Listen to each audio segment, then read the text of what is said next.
I'm Sophia Morales, and 10 years ago, my family taught me the most valuable lesson of my life. Never depend on anyone but yourself. They stripped away my birthright, handed it to my golden child cousin, and expected me to smile and accept it.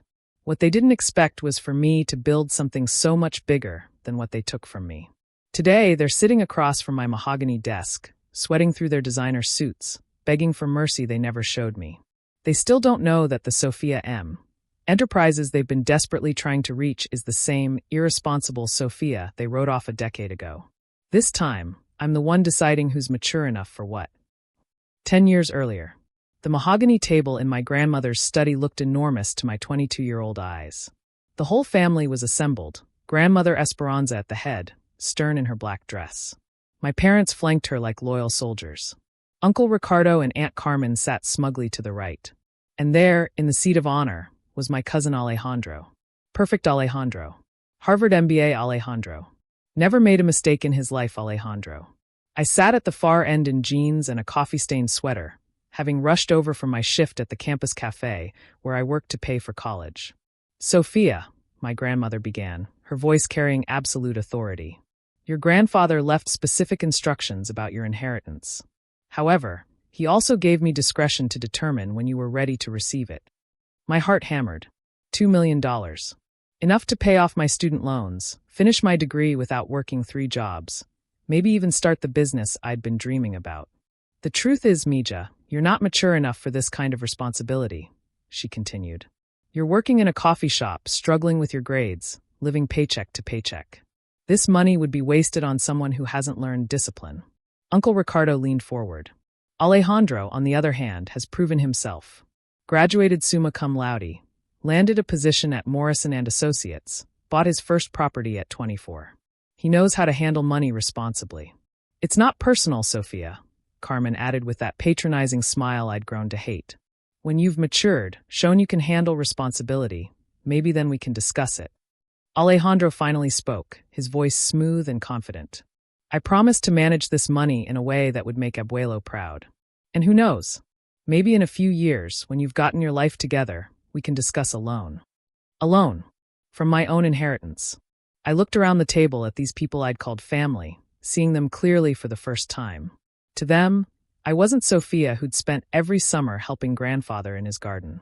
I was Sophia the disappointment, the one who didn't fit their image of success. I see, I said quietly. So the decision's been made? My grandmother's expression softened slightly. Maybe when you grow up, Mija. I nodded and stood up. Thank you for the lesson, Abuela. I'll make sure to remember it.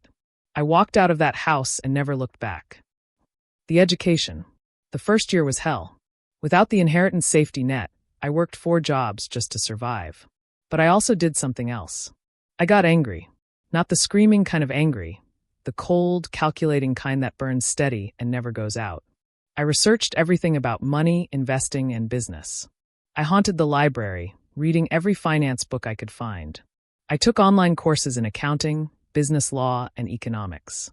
I turned my rage into education. By year 2, I'd saved enough for my first real investment, a small duplex in an up-and-coming neighborhood. I lived in one half and rented the other. The rental income covered my mortgage and gave me capital to reinvest. I flipped that duplex 18 months later for a 40% profit. I kept going. More properties, careful renovations, strategic sales. I learned to read neighborhoods like Alejandro read stock reports. I could spot gentrification 3 years before it arrived. By year 4, I owned 12 rental properties and had enough capital to think bigger. That's when I discovered something interesting about Morrison & Associates, the prestigious firm where Alejandro worked. They were drowning. Bad investments, over-leveraged clients, partners who cared more about appearances than returns. So I became one of their investors, not as Sophia Morales, but through Sophia M. Enterprises, a carefully constructed investment company that made it nearly impossible to trace back to me. I bought into Morrison & Associates as a silent partner. Then their biggest clients. Then their suppliers. Within 2 years, I had my fingers in every major deal they touched. Alejandro never knew he was working with my money. By year 6, I'd expanded beyond real estate into tech startups, restaurant chains, and manufacturing companies. I also started something else, Morales Community Bank. Small at first, focused on microloans and supporting local businesses that traditional banks ignored. By year 8, Morales Community Bank had acquired 3 smaller institutions and was growing faster than anyone expected. I kept my ownership hidden behind corporate entities, but I was building something that would outlast all of them. Then, in year 9, I discovered something delicious. Morrison and Associates was in trouble. Real trouble. Alejandro had made spectacular bad bets, and they needed major capital or they'd fold within 6 months. Uncle Ricardo's construction company wasn't doing much better. They needed loans. Big ones. The kind that Morales Community Bank now specialized in. The reckoning. The call came on a Tuesday morning. My assistant knocked on my door with an amused expression. "Ms. Morales, there's a Mr. Ricardo Morales here about a substantial business loan." I almost laughed.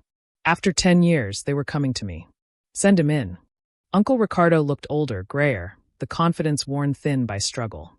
He wore an expensive suit that couldn't hide the desperation in his eyes. For an hour, he laid out his situation. The construction company was leveraged to the breaking point. He needed $3 million to stay afloat. "Morales Construction has been a pillar of this community for 25 years, he said. "We've never defaulted on a loan." I pulled up his file. That was technically true, but barely. He'd been making minimum payments and constantly restructuring debt. "And what collateral are you offering?" "The business itself. Some equipment. And there's some family property that could be leveraged if necessary." "Family property. Including my grandmother's house. What makes you think Morales Community Bank is right for this loan?" "We've been turned down by the big banks. But a bank called Morales, we're hoping you understand what it means to support family." "Family." The word tasted bitter. "I'll need to review your application thoroughly," I said. He was at the door when he turned back. "You know, it's funny. My niece is named Sophia too.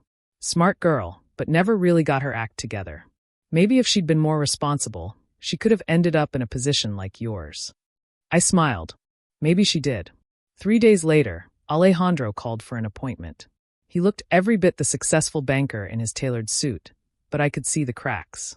The tremor in his hands, the way his eyes calculated my office's worth. For 45 minutes, Alejandro pitched his vision of partnership. What he was really asking for was an $8 million bailout with minimal collateral. "Tell me," I said, "what happens if I don't approve this loan?" The question caught him off guard. "We'd explore other options." "Would you?" "Because Morrison and Associates has approximately 6 weeks of operating capital remaining." The color drained from his face. "How did you?" "It's my job to know. Your firm is a poor investment risk. You've made costly mistakes and failed to adapt." I stood up. "Morales Community Bank won't approve your request." "Wait, maybe we could discuss modified terms." "This isn't about terms. It's about judgment." I walked around the desk to face him. "Let me tell you about poor judgment, Alejandro." His eyes widened as recognition began to dawn. 10 years ago, a family decided a 22-year-old wasn't mature enough for a $2 million inheritance. They gave it to her older, more responsible cousin instead. I picked up a folder. "Would you like to know what happened to that inheritance?" He couldn't speak. "Bad tech stocks. Over-leveraged real estate. High-risk derivatives your firm didn't understand. In 10 years, you turned $2 million into $400,000. An 80% loss." "Sophia," he whispered. "Dr. Sophia Morales. I finished my PhD in economics while building this bank.